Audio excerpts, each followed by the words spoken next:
Ngiyalibingelela lonke bathandekayo esisonke kulesi sifundo salamhlanje. Mina engikhuluma lani ngumfundisi uJim Lilo, nginxusa abangane bami labo baziveze. Salibonani bathandekayo ngegama lika Jesu Kristu. Siyalamukela kusifundo sesithathu kuyona le ikota. Mina engikhulumayo nguTalent Ncube. Salibonani bantwana benkosi, siyalamukela esifundweni lonke lisibukeleyo lelisilaleleyo. Gama lami nguCrayton Gatsheni.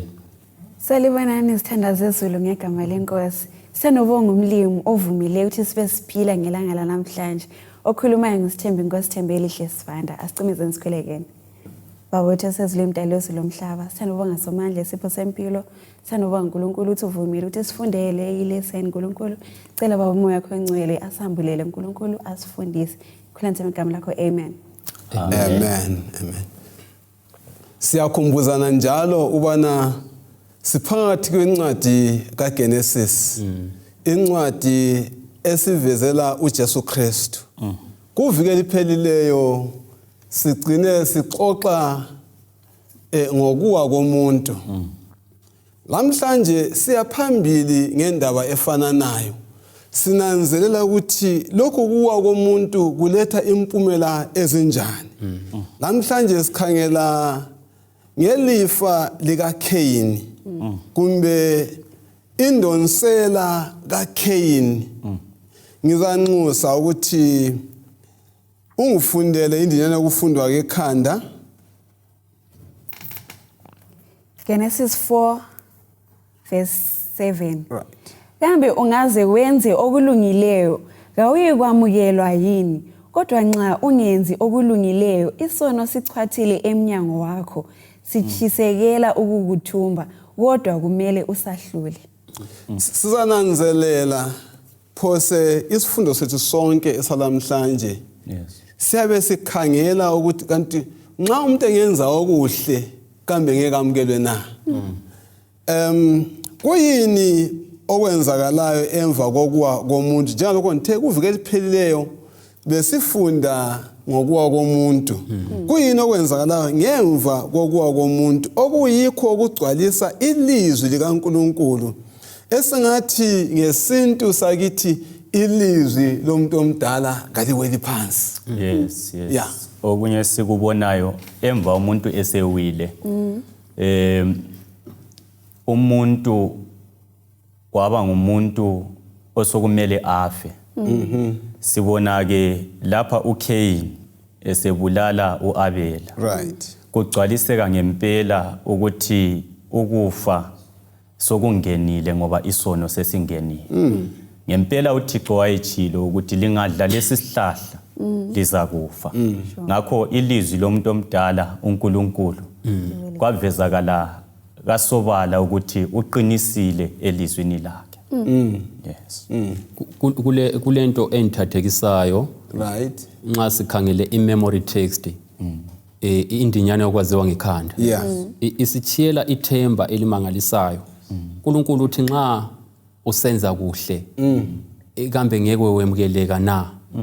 Isikhangela lapha kukhulunywa lo muntu owayesebhukutshe phakathi kwesono sehambe umgango omkhulu. uNkulunkulu umnika ithemba lokuthi la nxa enjalo uyenjani uyemukeleka. So uNkulunkulu akula muntu amlahlayo. La nxa umuntu esewone kangakanani engazehlisa abuyele kuThixo, uThixo uyamthethelela. Njalo okokucina sikhangele indinyana yokwaziwa ngekhanda.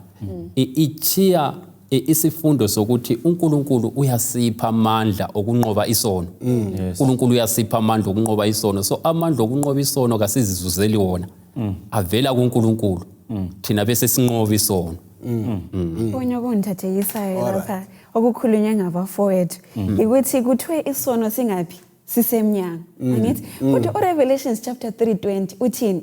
Bheka ngisemnyango ngiyaqoqoda. Meaning ukuthi loba isono sisemnyango umlimi la ukhona emnyango nalo. Lapha sokule choice omele mina njengomuntu ngiyenze. Whether ngivulela isono ukuthi singene ngakimi o ngivulela umlimi ukuthi anginikeze amandla ukuthi ngihlukane leso sono. Siyabonga kakhulu. Yiwapha amazwi athanda ukuhambelana esiwafumana uGenesis 3 la uGenesis chapter 4 uma siqathanisa lezi zahluko kulamagama ngana afuna uthanda uhambelana maybe singakawa oxlamazwe ake sifundele uGenesis ngo3 verse ka6 leka 8 verse 6 yeah wathi owesifazana ngokubona ukuthi izithelo zesihlahla leso zaziyikudla okuhle njalo zibukeka emehlweni njalo zisweleka ukuzuza ukuhlakanipha wakha ezinye wadla wapha njalo ezinye indoda yakhe eyayilaye khonapho layo yadla 8 yana ku7 7 wathi amehlo abo bobabili avuleka basebenanzelela ukuthi babenqunu yikho basebethungela ndawonye amahlamvu omkhiwa bezenzela izambatho ngawo kwathi indoda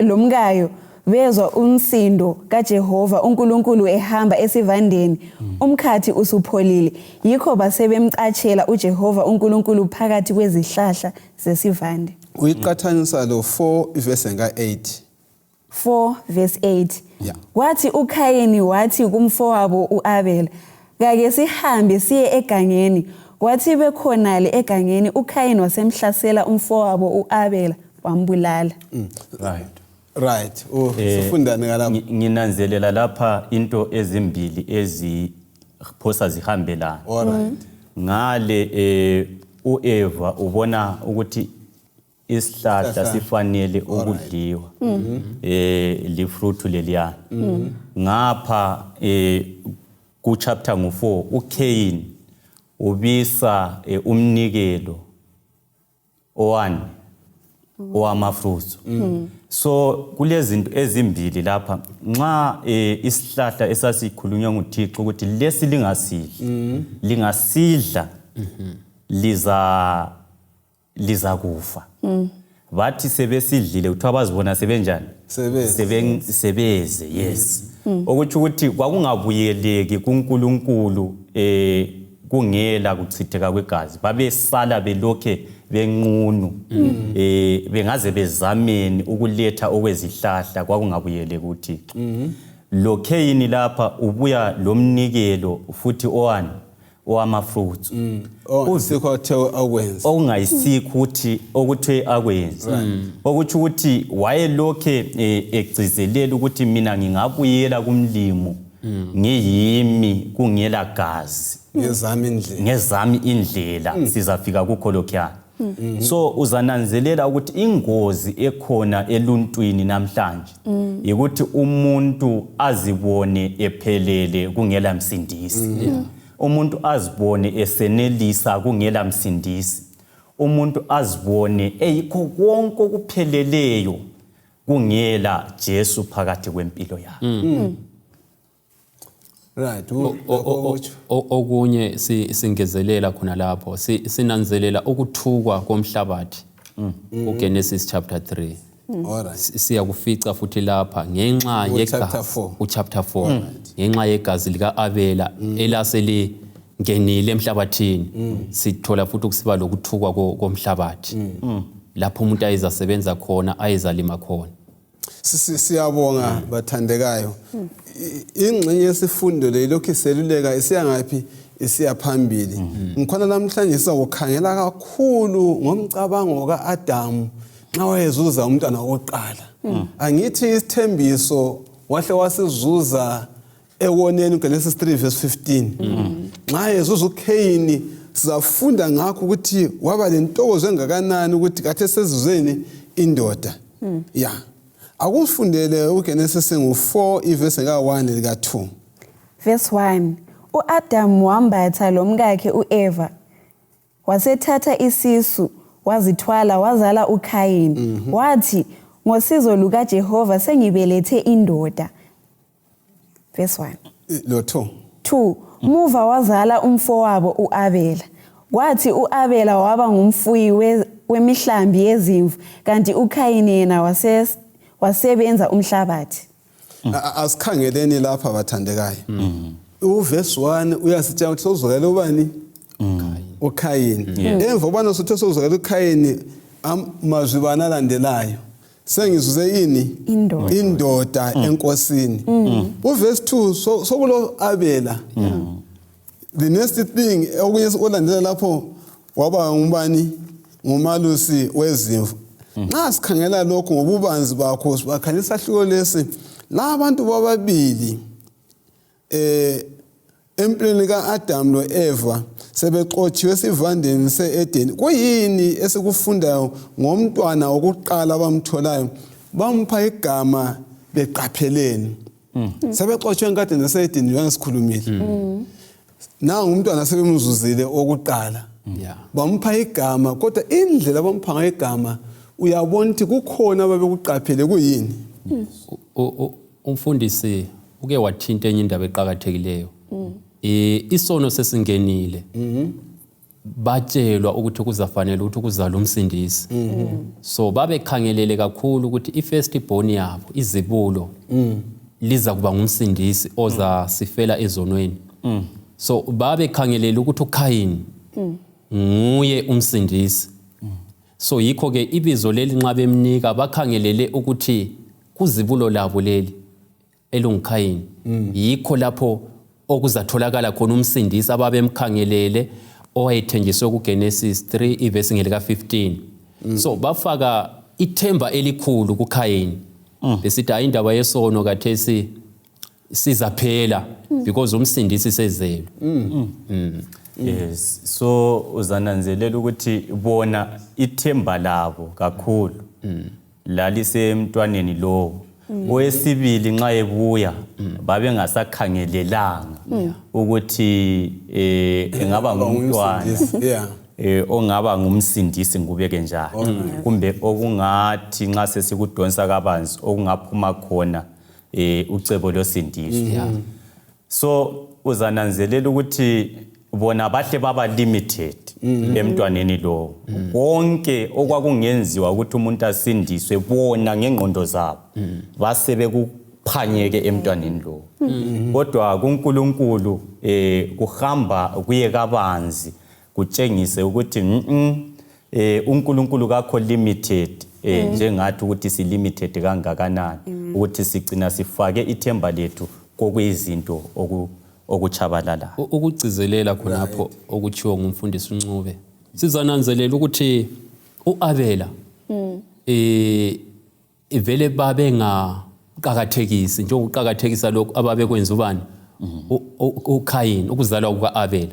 Yikho ke lapha nxa kuchasiswa kuthe khona igama leli elithi Abel lingatsho vanity. Into engancediyo, into engelalutho. But ungathi uyakukhangela uzananzela ukuthi izinto zangikhona ngani babezichibilikisile.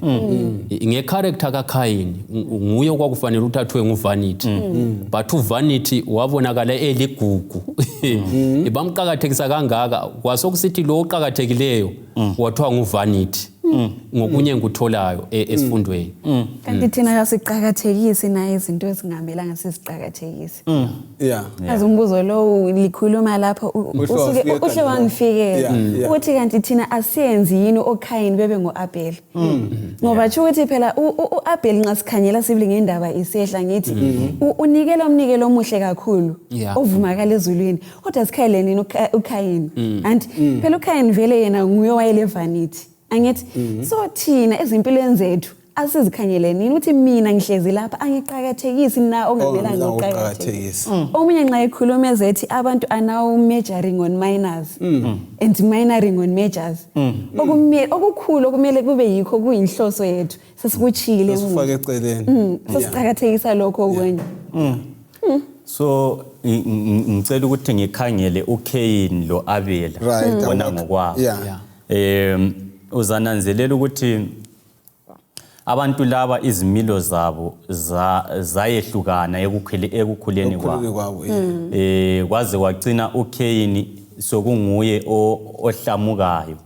Angithi kodwa ithemba lakhe lifakwe kuye. Kodwa lo owayengani kasolutho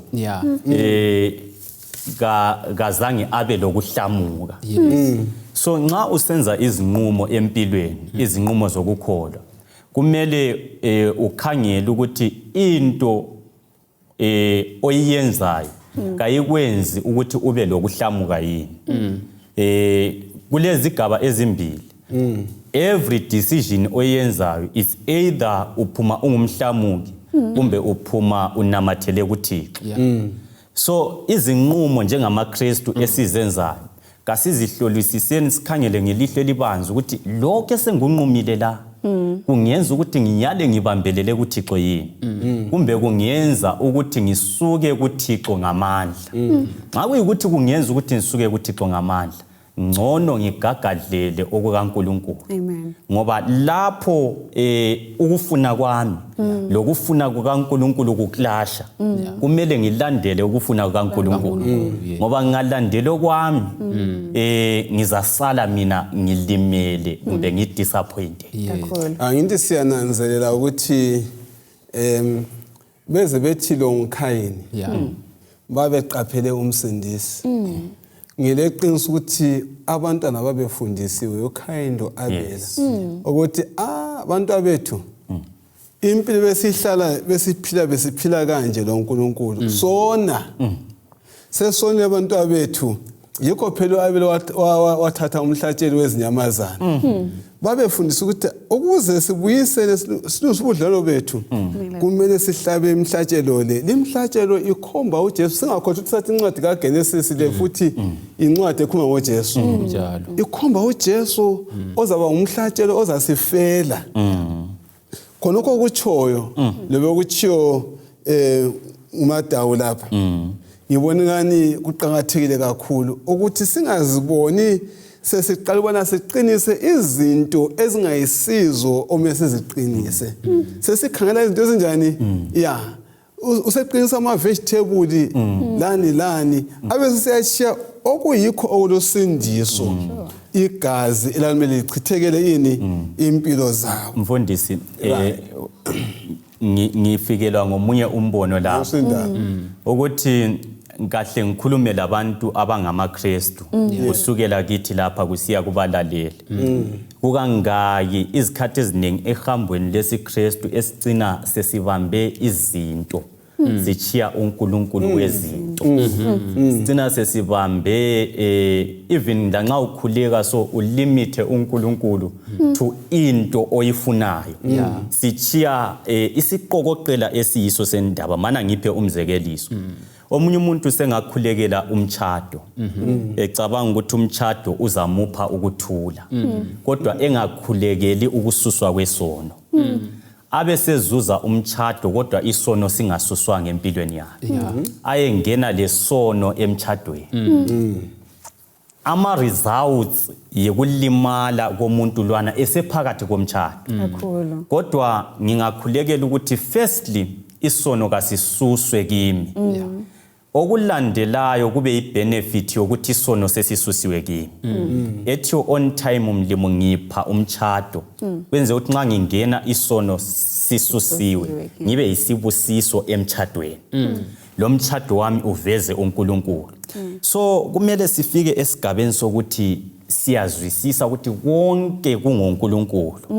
Esikwenzayo uNkulunkulu kakumelanga afakwe eceleni sicine sesigijimisa iprogram. Kulabanye abantu abakhulekela umtchado besithi uzabapha ukuthaba.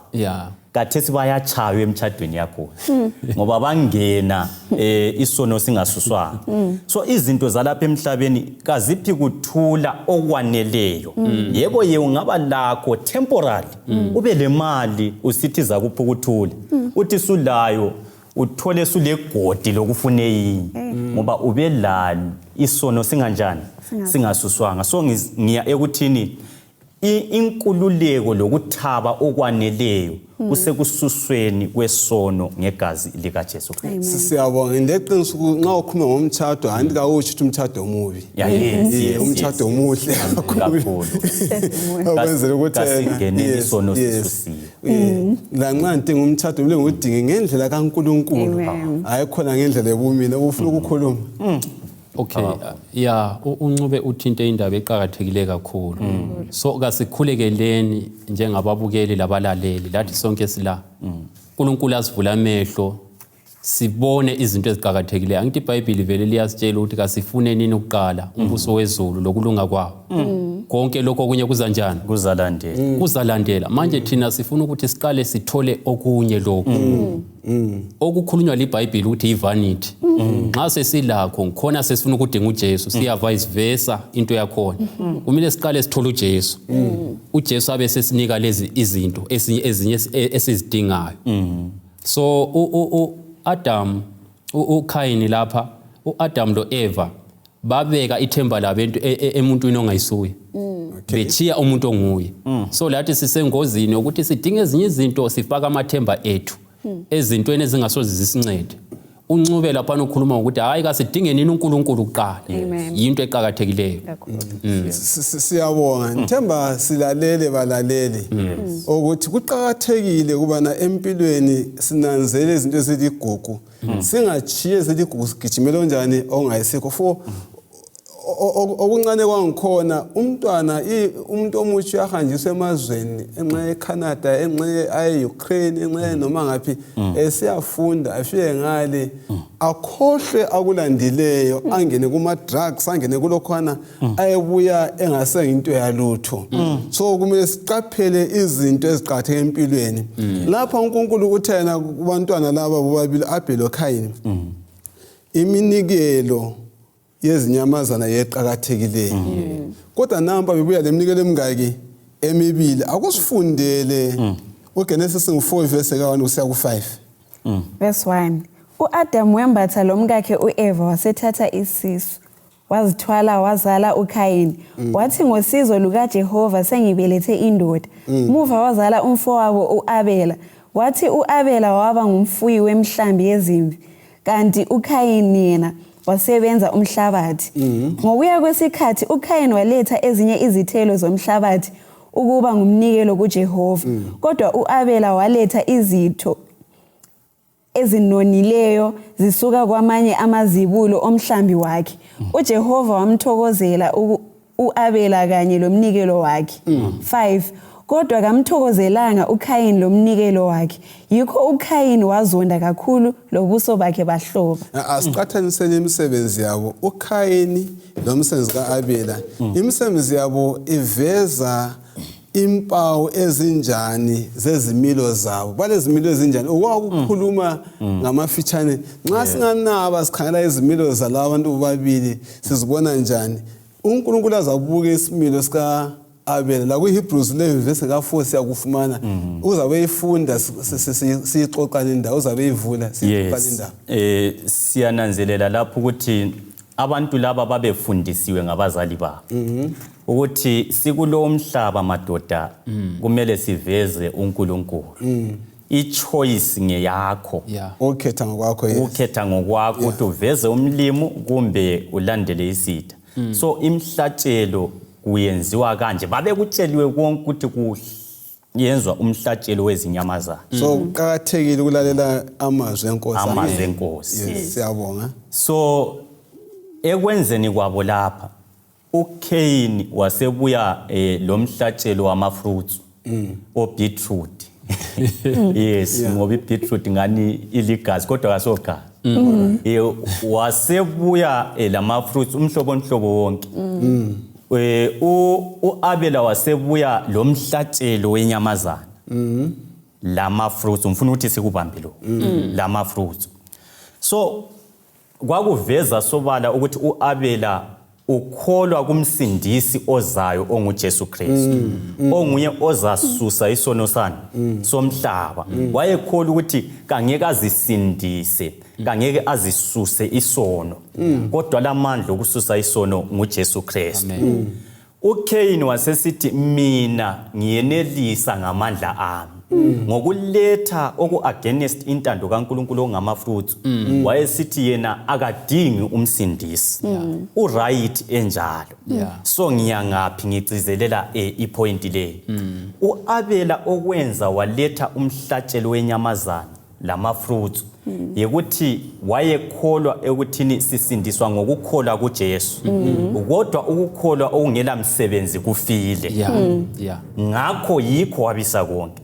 Then uKhayini wasesithi hayi mina ngisindiswa ngemisebenzi yami okwakungayisikho kwecebo likaThixo. So uThixo asisize ukuthi singathembi amandla ethu kodwa siyale sithembe kuThixo lapho nginikela kwabanye. Yeah. Kulento engithathekisa nxa umfowethu ekhuluma lapha mfundisi ukuthi uKhayini ngithi wahambisa ama-fruits okuphela kodwa uAbel wahambisa ikweni umhlatshelo wenyamazana lani lama-fruits uphezulu. Bese ngisithi kithi thina namuhla kanti mina nxa nginikela laphana angihambisa amakhabishi kuphela mfundisi. Ngoba yebo sibili mina khathesi inyamazana ngisayiqumi kodwa kumele ngihambe lenhliziyo yami epheleleyo nxa nginikela. Amen. Pho nxa nginikela laphana angihambisi ikhabishi kuphela yini ukuthi bebone abafowethu ukuthi ngihambisile imali. Ngicabanga lokho yana kube kuyikunikela ama-beetroot lamakhabishi kuphela. uNkulunkulu asisize sibili ngoba umnikelo sibili nxa sihambisa laphana kumele sibisele ngenhliziyo. Ukugcizelela okukhulunywe ngabanye bethu la. Into eqhakathekileyo kuNkulunkulu ekukhonzeni kwethu yikulalela. Ukulalela nxa kungekho ekukhonzeni kwethu kasikhonzanga uNkulunkulu. uKhayini wayekwazi ende wayefundisiwe wayebonile labazali bakhe bekwenza ukuthi umnikelo olegazi yiwo owemukelekayo phambi kaNkulunkulu ngoba uveza igazi likaJesu elisachitheka. But what decide ngicabanga ukuthi uKhayini wadinga the best kuma fruits but edinga the best esenza into engayisiyo.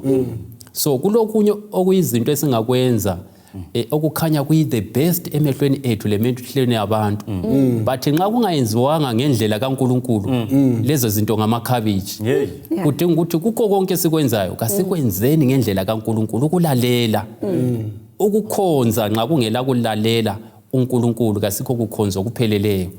Uyanthinta ugatsheni lapha ngifuna ukuletha eduze indaba yemisebenzi le ivangeli lokusindiswa ngemisebenzi elingekho eBhayibhelini lonke. Uzananzelela ukuthi uKhayini loAbel walalela uNkulunkulu ekwakheni i-altar. Walalela uNkulunkulu ekubuyiseni iminikelo. Kodwa indaba isekuthini umnikelo obuyileyo yiwo yini. Ulalelile sibili ekuyakheni i-altar, ulalelile ekubuyiseni umnikelo. Kodwa umnikelo obuyileyo yiwo yini ku-execution. Uzananzelela ukuthi kwesinye isikhathi siyalalela ukuthi kumele sizokwenza i-Sabbath school. Siyalalela ukuthi kumele siyechumayela. Umbuzo ubususithi emva kwalokho udumo luya kubani? Nxa lusiya kuNkulunkulu uzwa njani? Uzwa ufuthelana yini ukuthi ngabe luqalelwa kuya kuwe? So uzananzelela ukuthi kumaKristu amaningi sisesilingweni esokuthi sigcine sesithemba kakhulu imisebenzi yethu. Ukuthi mina ngiyachumayela, mina ngiyahlabelela. Ngakho sengingumKristu ongcono ngenxa yokuthi ngiyafundisa, ngenxa yokuthi ngiyakhipha imali ihambisa uthumo. Kukanti ke uThixo uthi ngawubi ngumKristu ongcono ngakhonoko kodwa uchumayela ngoba ungumKristu ongcono. Uhlabelela ngoba ungumKristu hathi ukuzube ngumKristu. So nxa singalungisa indaba yobudlelwano bethu loThixo ukuthi sibe lobudlelwano obukhulu loThixo ngomthandazo siyenelisa ukukhulumisana laye abesesifundisa ukuthi umsebenzi wakhe uqhutshwa kanjani. Singasizakala njengamaKristu. Siyabonga kakhulu. Ngizwa lapha liqinisa indaba yokulalela. Liqinisa ukuthi lokho okuthwa okukhulunywa uNkulunkulu senjani? Sikwenze njengalokho nxa besifunda uGenesis 4 verse lika 4 ithi laye uAbela waseletha okwamazibulo ezimvu zakhe lokwamahwahwa azo. Inkosi yasinaka uAbela lomnikelo kanjani wakhe. Yawamkela uqhakathekile. Ngitsho labathatheneyo mbona uqhakathekile wena balalele ilizwi kaNkulunkulu. Akusivulele uMalakhi ngo2 verse lika 13 Evula khona apha mfundisi. Yes. Ngibona kulenye indaba eqhakathekileyo ephuma la. Ukuthi lingananzelele emhlabeni abantu bonke bayakhonza, akula muntu ongakhonziyo.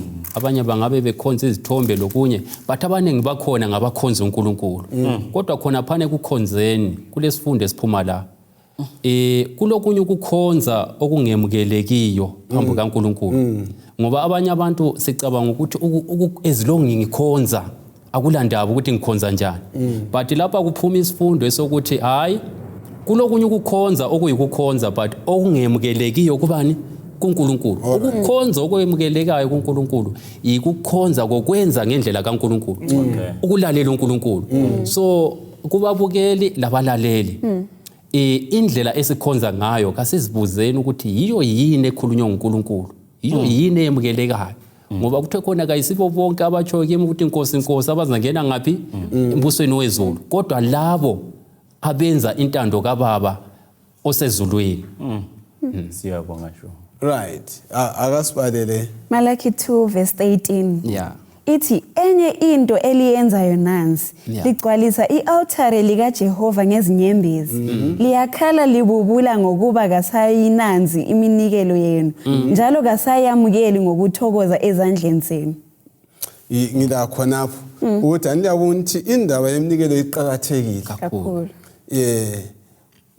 Lokuphathana kahle futhi kunjani uqhakathekile ngoba nxa siyaphambelana ivesi ikhuluma ukuthi lapha ngithathela kwaGatsheni uNkulunkulu usimisele okwechumi leminikelo sikubisela njani siyayilandela yini intando kabani kaNkulunkulu nxa singasayilathela intando kaNkulunkulu kulethana empilweni zabantu kwalethani kuKhayini okunganikeli kwakhe ngendlela eqondileyo akudlule from 3 uze ufika evesini ka8 kuGenesis chapter 4. Yes.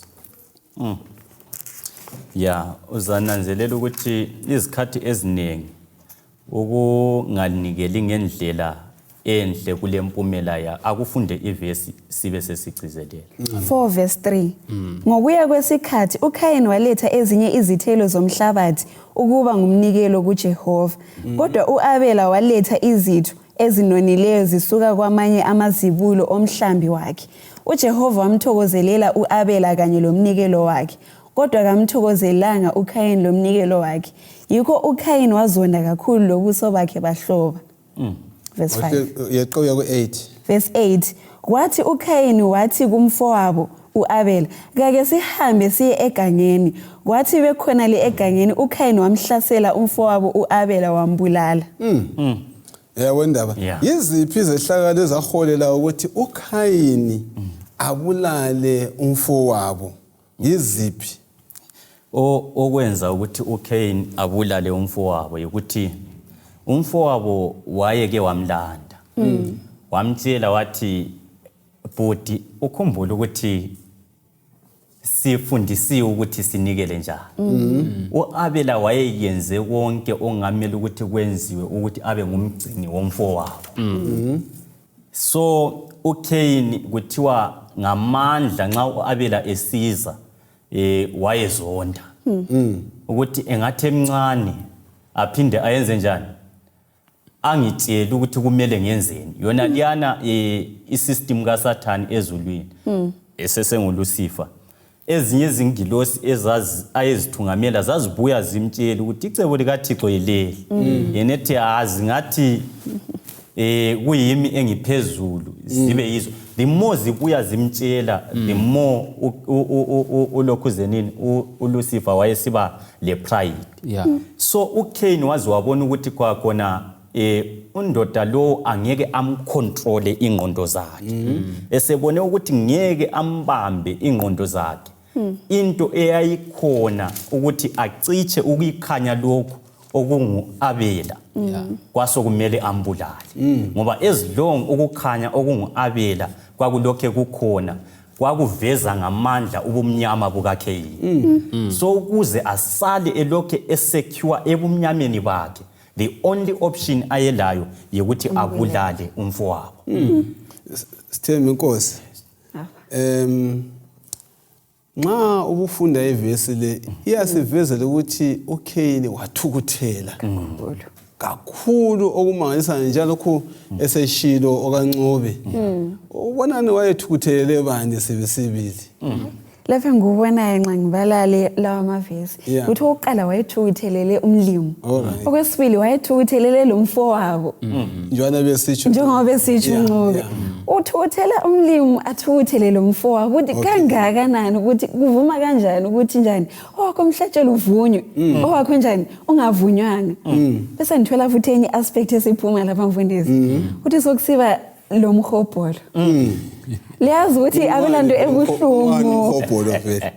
Umhobholo bathini ijealous angithi usuka abe jealous kakhulu uKhayini la ukuthi umna wakhe ethi emncane kangaka phela yena wayelizibula ngithi and ngiyathemba lokuthi mhlawumbe ngokukhuliswa kwakhe angithi wayekhulela ekubona ukuthi phela yilo izibulo elizanjani elizasusa abazali esonweni angithi ngoba abazali yibo phela babecabanga ukuthi njani kuzasuswa ngaye angithi so but kuthi kunguye izibulo elinjalo umna wakhe bese umnikelo wakhe ubusuvunywa okungavunywanga kanjani hey umhobholo lokho zenini kaGatsheni uletha ngozi bani ule mfaniso bane eBhayibhelini eveza ingozi elethwa ngumuntu lomhobholo hey ungaba lemfaniso neBhayibhelini abantu ababili abathathu yes ukuze linto lekayifela kithi umhobholo sizananzelela uJosefa uJosefa wayethandwa nguyise kakhulu ngoba wayesenza kuhle abafowabo baba lomhobholo isiyayazi indaba esingayilandisa but kwavela umhobholo lapha kule mfanekiso eminenge besingakhuluma ngayo kodwa phezulu kwakho konke isifundo esisithola lapha ukuthi singayenza kuhle siyemukeleke siyabuyela kundinyana ekhanda yes siyabuyela kundinyana ekhanda singenza kuhle kasenzeni kuhle uMadawu ukhulume indaba eqhakathekile embuzweni elimbuze wona wahlamukela umfowabo ngenxa yokuthi kasakhonza uNkulunkulu sikhumbule indaba ekhulunywa kuMatthew chapter 22 verse 36 to 40 yiwuphi umthetho oqhakathekileyo owabuza uJesu lapha kwathiwa khona wathanda inkosi uNkulunkulu ngenhliziyo yakho yonke ngengqondo yakho yonke ngomoya wakho wonke owesibili wathanda umakhelwane njengoba unjani uzithanda so uKhayini waqalisa ngokuhlamukela uNkulunkulu ubukhulu bukaNkulunkulu engakabulala umfowabo waqalisa ngokuthi uNkulunkulu lo wadala izulu lomhlaba angisamkhonzi mina ngenxa yokuthi angisamkhonzi lo mfowethu lo kangisamthandi yes so yikho lapho kwaba lohlupho khona bese ngezelela ngalokho umfundisi ekuthini empilweni yethu yansuku zonke kuyagcizelelwa liBhayibheli ukuthi sibothandana sibothandana ukuthandana ukuthanda uNkulunkulu bese sithandana kuza sivikela kwezinye izinto eziyingozi ungafunda ibhuku lika Patriarchs and Prophets uchapter ngo5 isihloko esithi Cain and Abel tested likuveza sobala ukuthi laba bantu bobabili uKhayini lo Abel bamele imhlandla emibili yabantu abaphila ensukwini zethu zanamhlanje abantu abathembekileyo uNkulunkulu bamelwe nguAbel abangathembekanga bamelwe nguKhayini isikhathi sonke abantu abathembeke kuNkulunkulu babonakala ngokubulawa bayazona yes babonakala ngokubulawa ngasibizwa sibizelwa ukufa ngasi campaign for ukufa kodwa sibizelwa ukufa okwakuqala sisifa isimina okwesibili sibulawa ngabantu ababona ngani bavikela uNkulunkulu ngize ngikhumbule undoda uthiwa nguPaul ungafunda ibhuku lika Acts of the Apostles chapter 12 kuthiwa undoda lo wayehamba ebulala abantu esithi umele uNkulunkulu kodwa umthetho kaNkulunkulu sithi ungabulali so abantu abamele uThixo babonakala ngokubulawa isikhathi eziningi kodwa ekubulaweni kwabo basala belokhe bemnene ukukhanya kuvezwa ngokufa kwabo ngoba ngokufa kwabo baba ngabanqobi kulenye into eqhakathekileyo lapha Ncube sikhona lapho. I-character ka Abela yayi ngathi iyahlokoza isimilo sika Khayini. uKhayini yayimthunuka, wayephila kuhle senza kuhle. So ngamanye amazwi uKhayini wayesithi nxa ekhangela uAbela wayezibona isimilo sakhe esingamanga kuhle, wayezibona ububi bakhe. Wasesithi umuntu lo uyangi-expose, ngcono nginjani ngimpulala. Uncube laphana bekhuluma indaba ku 2 Timothy 3 verse lika 12. Bonke abathanda ukuthi baphile kuhle balandele intando kaNkulunkulu bazazingelwa. Okusenza sizingelwe ukuthi umhlaba nxa usikhangele ubona abantu aba-expose ububi babo ngenxa yokuthi thina sabe sesifanana lo Jesu. Ungakhangela ku Jesu uyazibona iposition yakho yeqiniso. So uKhayini wayesithi nxa ekhangela uAbela azibone ububi bakhe lobubi benhliziyo yakhe. Wasesithi ngcono ngiqedelane lo muntu lo ukwenzela ukuthi ngingaziboni ububi bami. So kunjalo lakhathesi Revelation chapter 13 esiyakhona okuzayenza ukuthi sibulawe ngesikhathi sokugcina yikuthi abantu babebona uJesu kithi. Yes, ngiyananzelela anisesithintile ngokuhlamuka kaKhayini ngokwenza azabulale ubani uAbela. Kodwa kulento endithathekisayo nxa ngilalela amavesi athi liwafunda angasilizwisa njani imibuzo kaNkulunkulu ayiletha kuKhayini isifundisani ngoNkulunkulu ngokwakhe. Njalo yayidinga ukumncedisa njani uKhayini. Emva kwalo mbuzo futhi umxwayisa ngaziphi na uKhayini sifundani ngesenzo sikaNkulunkulu. Kuthiwa uKhayini yena ngokwakhe ungabala ibhuku elifananayo Acts of the Apostles, Patriarchs and Prophets chapter 5. Kuthiwa uKhayini yena ngokwakhe wayehlakulele isimina, self exaltation. Wayehlakulele isimina ngendlela ephakemeyo. uNkulunkulu kodwa akazange afise ukumchiya esesimineni. Wasembuza ukuthi ndoda uma uyenze kuhle just to arouse his conscience. Uma uyenze kuhle ndoda awungeke wamukeleka yini. uNkulunkulu wayemtshengisa ukuthi useselethuba elokuthi uphenduke. Yonke into iyeyeme esinqumweni oza kusikhuluma ngoba kuthiwa oza kusenza ngoba uThixo uthiwa wathumela an angel through his angel yakhulumisana laye uKhayini. Imessage evela kumlimo ndoda nxa usenza kuhle khumbula ukuthi yenza njani uyamukeleka. So konke uNkulunkulu ayengakwenza ukuthi uKhayini asindiswe aphenduke kuye wakwenza. Isinqumo sasesisala kuye uKhayini ukuthi angabuyeli kuNkulunkulu. Kulabantu abacabanga ukuthi umusa kaNkulunkulu ufunyenwa kuTestament elitsha. Kundaba yemibuzo kaKhayini lo Abela la indlela uNkulunkulu amphatha ngayo uKhayini sifumanani kambe umusa utholakali yini? Madam, umusa ukhona. Lazi ukuthi indlela umlimi ambuza ngakhona nje mina umuntu nxa engangibuza njalo kuyafika kimi engqondweni ukuthi kanti sibili ngize ngibuzwe kanje bengiyenza okuhle yini.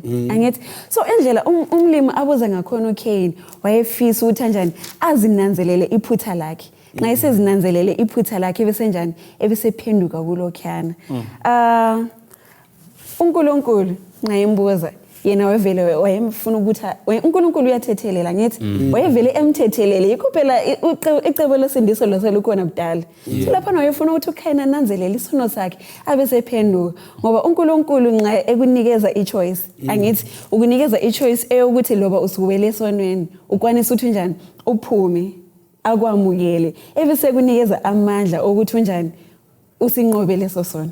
Sikhona apho mfundisi ungananzelela uthando lukaNkulunkulu luvezwa kakhulu khona lapha kuGenesis chapter 4 umusa wakhe. Kambe sure mina ngizama ukuzibuza ukuthi umuntu ebulela umfowethu singaxoxisana njani. Kunzima. Kodwa ke uNkulunkulu la ukhuluma ngothando okutshengisa ukuthi la nxa uKhayini evulele lokho emthanda uyamvikela yes uzamvikele so uNkulunkulu la nxa singaze singene ezonweni ezinjani uyasithanda okwethu okumele sikwenze yikuvuma lapho esone khona uNkulunkulu uyathethelela uNkulunkulu is always ready to forgive uyasithethelela nxa sithe sanhlanhlatha nxa sibuyela kuye uyathethelela zonke izono xa uzaziphosele ekujuleni kolwandle kube sengazathi kasonanga so yilo uthando uKhayini alutshengiswayo kodwa kaphendukanga still Othatha sifundele uGenesis 4 verse 9 Genesis 4 verse 9 uye ku10 ngizawuthe uthumi uJehova wasesithi kuKhayini ungaphi umfowenu uAbela na waphendula wathi angazi ngingumgcini wakhe umfowethu na uJehova wathi usuwenzeni lalela igazi lomfowenu liyakhala kimi lisuka emhlabathini manje usuqalekisiwe njalo usuqotshiwe kuwe umhlabathi osuvule umlomo wawo ukwamukela igazi lomfowenu lisuka esandleni sakho 12 lapho usebenza umhlabathi kawusayi kuthela amabele kuwe uzakuba luzulane emhlabeni uKhayini wathi kuJehova isijeziso sami singaphezulu kwamandla ami lamhla usungixotsha elizweni yikho sengizasithela ngingabi khona kuwe ngizakuba luzulane olungela mpumulo emhlabeni kuthi loba ngubani ongifumanayo angibulali 15 kodwa uJehova wathi kuye akunjalo lo ongabulala uKhayini uzaphindiselwa ngokuphindwe kakhombisa yikho uJehova wasebeka uphawu kuKhayini ukuze kuthi lo omfumanayo angambulali siyabonga kungenxa yani uNkulunkulu ebuza lo mbuzo okuphi umfowenu na kukuhlana ngapi isono sikaKhayini lokuba umhambuma na ya sisananzelela ukuthi ezulwini uNkulunkulu kazange ethi uSathane ehlamuka wahle wambulala khonapho la namhlanje uSathane uya exist uKhayini uNkulunkulu kazange ethi ehlamuka wahle wambulala khonapho kodwa wafaka uphawu ukuthi kaphile undoda lo ekwenzelana uNkulunkulu wayekwenzela ukuthi ukuze avikele impilo kaKhayini wayefuna ukuveza ukuthi abantu nxa bebengaphila esonweni babanjani nxa uNkulunkulu yikho esithi ngizasitheka phambi kobuso kabani bakho okuthi ukuthi uKhayini wayesephila engathunganyelwa intando kaNkulunkulu wayesephila isono sibusa empilweni yakhe ngakho uNkulunkulu wathi ngifuna ukuvezela umhlaba ukuthi nxa ungaphila isono sibusa empilweni yawo umhlaba ubanjani so ukuphiwa impilo kukaKhayini kwakungatsho ukuthi umlimi uya-approve akwenzileyo kodwa wayefuna ukwenza i-demonstration yokuthi nxa liphila lingekho kimi umhlaba uzagcina sunjani namhlanje ngulethe kithi omunye umuntu engaba ngumuntu owona kakhulu enye indlela esaziwa ukuthi umuntu lo lisela elimangalisayo esigabeni kodwa ekhanye ephila abantu abaphila ngomlimo besifa aze azigatsha athi mina hayi ngilempilo ngingcono ukudlula abanjani abakhonza omunye umuntu le corruption eyaziwayo ebulala isigaba sonke kumbe ilokishi lonke elokhu ephila abantu becabanga ukuthi ngenxa yokuthi uyaphila umlimo hayi uyamthanda ungowakhe uhamba ngokwentando yakhe kukanti ke kulabanye abantu abaphila to demonstrate ukuthi nxa abantu bephila ngobubi i-result yakhona yilokho nxa engasaphendukanga umuntu wakhona liza kubona soku-affecta even lesizwe sakhe abantwana aza kubazala abazukulu yahamba kube yi-lineage yabantu abaziwayo ukuthi abantu laba ngabantu abayizigangi ezinje So uThixo akufisayo ukuthi nxa siphila siyame kuye ukwenza ukuthi lesizukulwane sethu sipreserve ukukholwa singademonstrate ukuhlamukela uNkulunkulu. Kanti kuyaphileka na vele nxa uKristu engekho?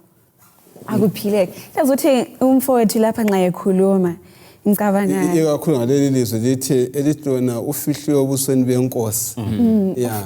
Nxa uNkulunkulu engafihla ubuso bakhe kuwe qedisa. Khona ngikhona lapho ngifuna ukuthi ngicabanga inkukhu lana ethe yaqunywa ikhanda. Ithe yaqunywa ikhanda lapha na waseyekela umuntu yenzani? Iyanhlanhlatha. Angithi inhlanhlatha nje iqonde noma yikuphi ngoba isela direction. Angithi nxa ungasela mlimi. So nxa umlimi ngasekho ko awula uqondisa empilweni. Vele usulahlekile akuphileki nxa uNkulunkulu engekho. Kuyafana nalesihlahla. Isihlahla lesiyana isihlahla siphila ngelanga. Angithi ukuze sivuthwe sibe lelilanga. Nxa ilanga sibili lingasithakala ziyabuna. So akube ngumthandazo wethu ukuthi uNkulunkulu ungafihli ubuso bakho kithi. Angithi ngoba usechilo lokho zelene njalo okancuku ukuthi nxa uNkulunkulu efihle ubuso bakhe impilo yethu yonke injengenkukhu njalo usitsho. Kanti futhi impilo yethu ilendonsela kwisizukulwane sonke. Akusifundele uverse 17. U17 uye kuma ku19. Chapter 4 verse 17. Yeah. UKhayini wembatha lomkakhe wathatha isisu wazala uEnoki. Ngaleso sikhathi uKhayini wasesakha idolobho alibiza ngendodana yakhe uEnoki. KuEnoki kwazalwa uIradi. Yena uIradi waba nguyise kaMehujaheli. uMehujaheli waba nguyise kaMethushaeli. uMethushaeli waba nguyise kaLameki. uLameki wathatha abafazi ababili, omunye ethiwa nguAda, omunye ethiwa nguZila. uAda wazala uJabhali, wayenguyise walabo abahlala emathenteni abafuyileyo. Yeah. Lokho sokungibuyisela futhi kusihloko sethu salamhlanje esithe ilifa lika Abela ekaKhayini. Nakho ke sengibuyela kuAbela. Ilifa lika bani? Lika Khayini. Ilifa lika Khayini nangaphosa ngithi indonsele yobubi bukaKhayini ngakutshintsha impijana. Yeah. Lini lelo lifa lika Khayini? Ubugebengu bukaKhayini bavula njani amasango obubi oluntwini? Kuqhatheka kangakanani ukuhamba kuhle kwezibulo na? Maybe sincedisana khona lapho kuphendula umbuzo lo. Sinanzelela ukuthi ububi bukaKhayini babangela ukuthi izizukulwane zakhe, abantu abakhe, izizukulwane zakhe benze kubi. So ngamafitshane wachiyela abantu abakhe ububi. Waphila esonweni wasechiyela bonke abantu abakhe labazukulu isono. Umbuzo obususithi wona thina indlela esiphila ngayo khathesi sichiyelana abantu abethu esizabachiya emhlabeni la. Ngoba isono engisenzayo mina namhlanje abantwana bazasenza ×2. So yimtshoko leyana engiyabe ngiyijika ezaphendukela mina sichisa lokuchisa iyabe siphindiwe. So whatever sin ongayenza oba kwazi ukuthi yakuphendukela, whatever sin oyenzayo sizabonakala ebantwaneni bakho sesiphindiwe.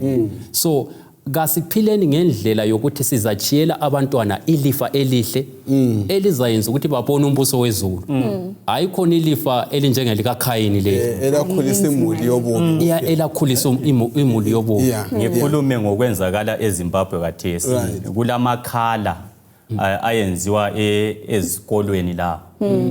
Ukuthi labana bethu abakunanzelelo okunye.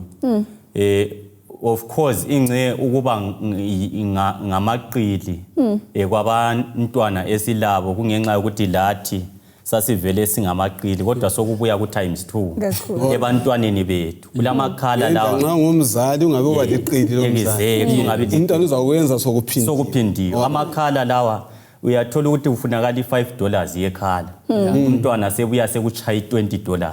Soku ×3 ngoba lawe wawuqila abazali ngale. Usithi for So uza kunanzelela ukuthi izimali eziningi liyazikhipha abazali. Ezinye kaso zamakhala i15 yabe ikhathi yomntwana subhadala ngale. Akunzima. So kasikunanzeleleni indlela esenza ngayo even abantu abatsha abazali bethu indlela esibaphatha ngayo. Izimali zona lezo ziqila abadala usithi ngeze izinto ezithile euniversity wena ukwazi ukuthi kayisikho ufuna eyokudla lawe uzabhadala sokuphambili ngoba udeveloper ama-genes avele engawobutsotsi nxa sokubuya ngale uzaqilwa nge-21st century style. Ububi bulofuzo olubi. Singakasuki singakayiphutha izifundo zethu kulanto enitshisayo kakhulu. Anise sibone imuli kaKhayini. Siba imuli ephila ngobubi bulandelana busiya phambili. Nxa ufunda uGenesis chapter 6 sule verse ka 1 usehla nje usiya phambili ngale. Iyasitshela ukuthi amadodana omuntu athatha amadodana amadodana kaNkulunkulu athatha amadodakazi omuntu. Akalintshele kulabantu abalemfundiso thena amadodana omuntu zingilosi. Amadodakazi amadodana kaNkulunkulu zingilosi, amadodakazi ngabantu. Bese thena ingilosi zehle ezulwini zazozala amadodana ama-giant. Lesixakulula njani le? Okay. Alright. Amadodana kaNkulunkulu yimuli kaSethi. Amadodana abantu yimuli kaKhayini. Okay. Imuli kaSethi yimuli esaba uNkulunkulu, ekhonza uNkulunkulu osezulwini. Le ekaKhayini le ngekhonza singakubeka sithi ikhonza uSathane ngoba kayikhonza ubani? Kayikhonza uNkulunkulu. So abantwana bakaNkulunkulu base bethatha ezizweni lapho kule ngozi khona. Thatha abafazi abakhonza izithixo bebuye lezithixo zabo. Isokuphambanisa indlela uNkulunkulu kumele akhonzwe ngayo. Yes, uNcube befuna ukukhuluma. Yes, lokho ngikhona ukuthi ebhukwini lika Patriarchs and Prophets abafuna ukuyabala uchapter ngo-6 uveza ukuthi uAdam lo Eve bazala umntwana okuthiwa nguSeth esezo inherita indawo kaAbela ukuthi aveze ukukhanya kukaThixo. So ayisizo zingilosi ezayehlayo ukuphendula umbuzo but ilineage kaSeth amadodana kaNkulunkulu. Enye into mfundisi ku verse 10 kwakhona igazi lomfowenu liyakhala. Ngicabanga ukuthi kumele sikuchasise lapha. Akuvezi lokho ukuthi abantu abafileyo ibayezwa kumbe bayakhala. Hayi, lokho kutshengisa ukuthi uNkulunkulu utshengisa uKhayini lapho ukuthi ngiyakwazi ukuthi ubulela umfowenu. Indaba yokufa komfowenu ngiyayazi. Ayisikuthi ukukhala kwegazi literally. Oh yes. Yes. Oh yes. Siyabonga kakhulu bathandekayo. Ufuna ukukhuluma uhle Waqeda ukubana utshoyo ngizahle nginxose ubana uNcube sikhulekele. Bengifisa ukutshela abalaleleyo lababukeleyo le verse. 1 John 1 verse 9. If we confess our sins, he is faithful and just to forgive us. Nxa lapho sihambisa sikhuluma izono zethu kumlimo uyasithethelela. Amen. Siyabonga abalaleli, siqhubeke silokho sifunda ukwenzela ukuthi uThixo asiphathise kasibeni lomthandazo. Baba wethu osezulwini siyabonga ithuba osiphe lona sifunda elizwini lakho. Siyabonga ngoba usikhuza kangcono ngezehlakalo zempilo la ngelizwi lakho. Kukanti ke thina sikhulumisana lawe kangcono ngomthandazo. Sikhulekela ukususwa kwesono kuqala kithi ebesikhuluma lapha la kubalaleli. Ukwanda komusa lothando ukuthi isimilo sakho siyakhiwe kithi ukuze sifanele umbuso wezulu. Sokupheleliswe konke sitholakale sikhona ekhaya ezulwini ngegama lika Jesu siyakhuleka. Amen. Amen.